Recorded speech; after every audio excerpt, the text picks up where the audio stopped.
Hello friends, వంకాయ ఎండు చేప పులుసు ఎంతమందికి ఇష్టమో కామెంట్ చేయండి. ఒక్కసారి ఈ పులుసు ఇలా ట్రై చేయండి. అసలు ఎంత బాగుంటుందంటే దీని రుచి అసలు మర్చిపోలేరనమాట, అంత బాగుంటుంది.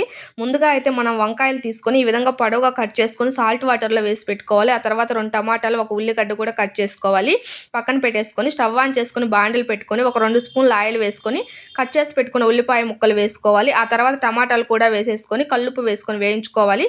అవి కొంచెం వేగిన తర్వాత కట్ చేసి పెట్టుకున్న వంకాయ ముక్కలు వేసుకొని ఆ తర్వాత ఒక 1/2 టీ స్పూన్ పసుపు, 2 స్పూన్ల వరకు కారం వేసుకొని మొత్తం కలిపేసి ముందుగా నానబెట్టుకున్న చింతపండు పులుసు అనేది పోసుకోవాలండి. పులుసు పోసుకునేసి మొత్తం కలిపేసి కొన్ని వాటర్ అనేది యాడ్ చేసుకోవాలి.